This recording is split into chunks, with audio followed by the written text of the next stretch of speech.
Bakit mas nakakabaliw sa babae ang lalaking hindi nagbibigay ng assurance? Hindi ito tungkol sa pagiging cold. Hindi ito tungkol sa pagiging pa-mysterious. At lalong hindi ito tungkol sa pagiging toxic. Pero may isang pattern na mapapansin mo.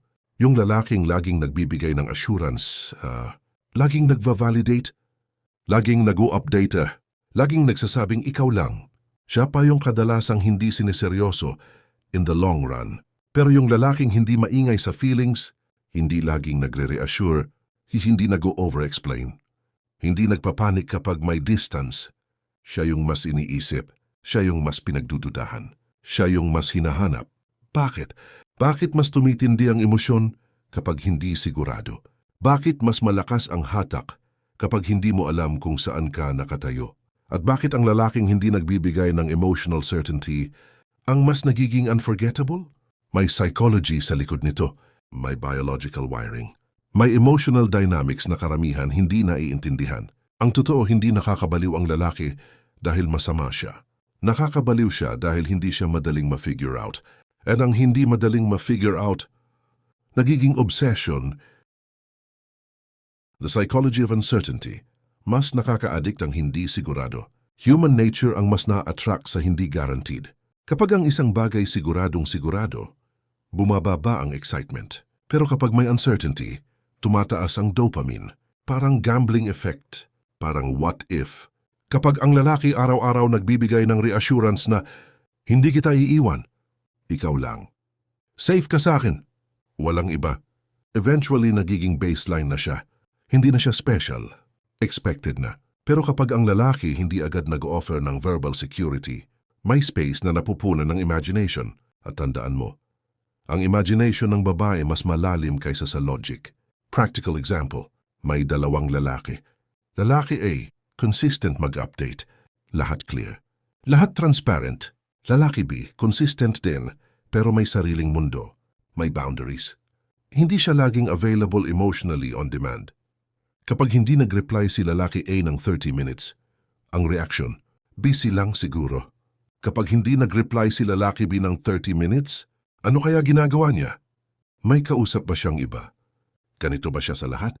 Hindi dahil insecure ang babae, kundi dahil may emotional tension, assurance versus emotional dependence. May malaking difference ang reassurance sa emotional dependence. Ang reassurance healthy kapag situational. Pero kapag ginawa mo siyang routine survival tool, nagmumukha kang takot.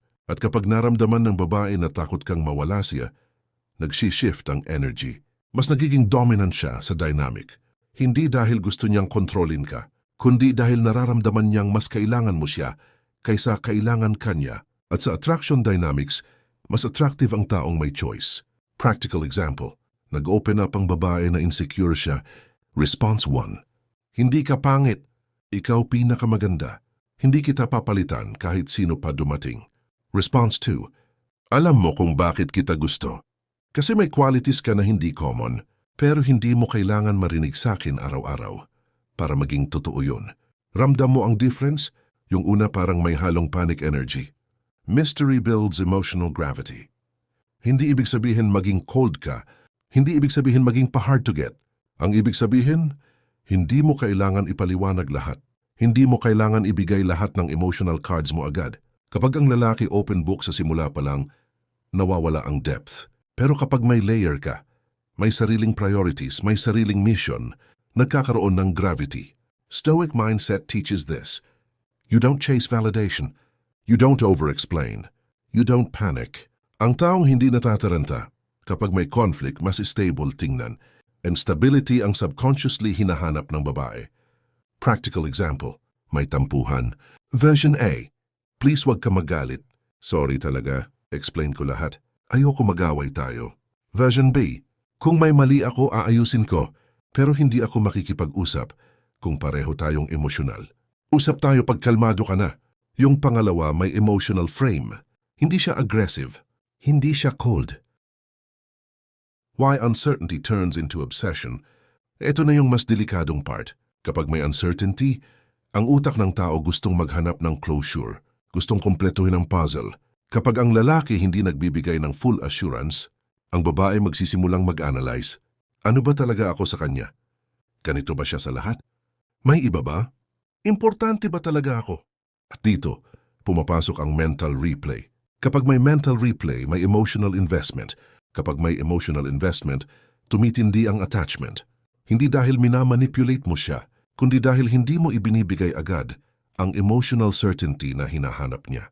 Sa psychology, mas tumatagal sa isip natin ang unresolved situations kaysa sa resolved ones. Kapag alam mo ang sagot, tapos na ang curiosity. Kapag hindi mo alam, doon nagsisimula ang fixation. Practical example, may lalaki na hindi sweet sa chat. Hindi siya expressive online. Pero kapag personal, calm, composed, attentive, ang babae uuwi ng bahay at iisipin, bakit hindi siya ganun sa chat? Mas type niya ba personal connection? O baka reserved lang talaga siya? Now she's thinking about him. Kahit wala siya, hindi siya binigyan ng reassurance. Pero binigyan siya ng depth, at depth is more addictive than sweetness. The power of emotional frame. Ito ang hindi alam ng karamihan. Ang lalaki na hindi nag-over-assure kadalasan may emotional frame, meaning siya ang steady point ng interaction. Kapag may drama, hindi siya sumasabay. Kapag may mood swing, hindi siya nagre-react agad. Kapag may insecurity, hindi siya nagva-validate ng sobra. Bakit ito powerful? Kasi ang babae naturally naghahanap ng emotional stability, hindi perfection, stability. Kapag ikaw ang mas kalmado, mas centered, mas hindi natitinag, subconsciously ikaw ang nagiging anchor. At ang anchor hindi nang hihingi ng assurance. Siya ang nagbibigay ng sense of groundedness. Practical example, sabihin ng babae, hindi mo ba ako mahal? Parang wala kang pake minsan, dalawang posible na sagot. Option 1, love na love kita. Hindi ko kaya pag wala ka. Sabihin mo lang ano gusto mo gawin ko. Amona true. Option 2, hindi ako maingay sa feelings, pero consistent ako. Kung may kulang, sabihin mo ayusin ko. Pero hindi ako mag-overpromise para lang gumaan pakiramdam mo ngayon. Yung pangalawa may frame. Hindi siya defensive. Hindi siya nagmamakaawa. Hindi rin siya dismissive. May calm authority. At calm authority ang nakakabaliw sa isip. When assurance becomes cheap, totoo ito. Kapag sobra ang supply, bumababa ang value. Kapag araw-araw may ikaw lang, wala nang iba. Hindi kita papalitan. Nagiging noise siya. Pero kapag hindi ka laging nagve-verbally affirm, tapos bigla kang magbigay ng genuine affirmation, mas tumatama. Parang bonus scene, parang rare moment. Ang problema, maraming lalaki ginagamit ang assurance para kontrolin ang takot nila. Takot maiwan, takot mapalitan, takot hindi sapat. At kapag ang assurance galing sa takot, ramdam yon. Ang babae may emotional radar. Nararamdaman niya kung galing sa confidence o galing sa insecurity. Practical example, kapag may mas gwapong lalaki na dumaan, insecure reaction. Sino yon? Kilala mo ba yon? Mas type mo ba yon? Secure reaction. Kung may mas better, go. Hindi ako competition ng kahit sino. Hindi mo kailangan magalit. Hindi mo kailangan maging cold. Just self-contained. At ang self-contained na lalaki, mahirap i-figure out the difference between stoic and emotionally unavailable. Importanteng linawin ito.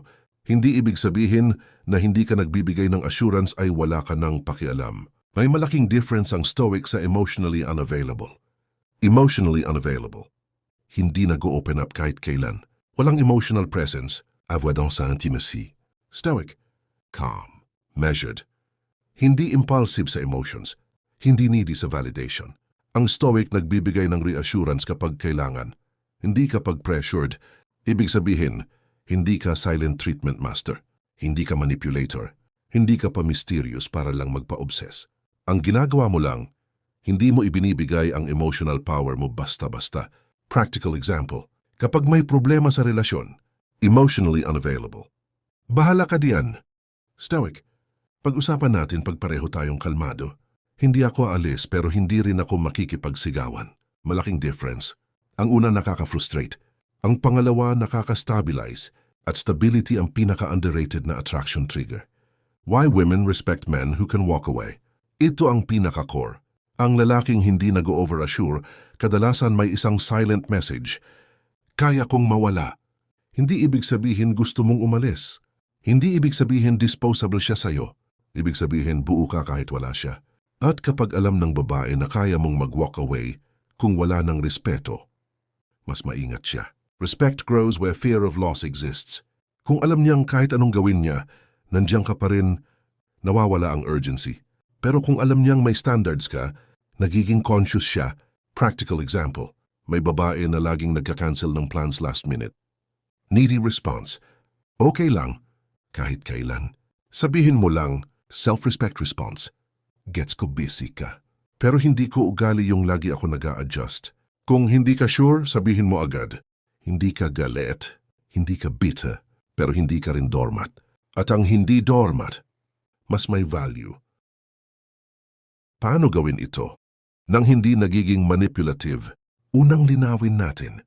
Kung ang goal mo ay paano ko siya mababaliw sa akin, mali na agad ang foundation. Ang tamang frame dapat, paano ako magiging emotionally grounded?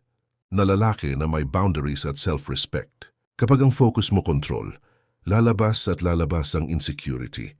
Kapag ang focus mo growth, lalabas ang natural confidence. Hindi ka dapat nagho-hold ng assurance para maglaro ng utak. Hindi mo rin dapat sinasadya ang pagiging distant para lang maghabol siya. Ang ginagawa mo lang ay hindi ka nag-overgive emotionally. Practical context. May lalaki na biglang nagiging cold kapag gusto niya maghabol ang babae. Hindi nagre-reply, nagsesin, nagpaparamdam ng selos intentionally. That's manipulation. Ang mature version ganito. Busy ka talaga. May priorities ka talaga. Hindi ka nagtatago, hindi ka nagpaparinig. Pero hindi ka rin laging available 24/7. Consistency without overexposure. Controlled warmth. Hindi ka cold, hindi ka clingy. Ito ang balance na kailangan. Ang mali ng maraming lalaki, pag narinig nila na huwag magbigay ng assurance, nagiging emotionless sila. Hindi na nagko-compliment. Hindi na nag-effort. Hindi na naglalambing. That's not power. That's avoidance. Ang strong masculine energy may controlled warmth.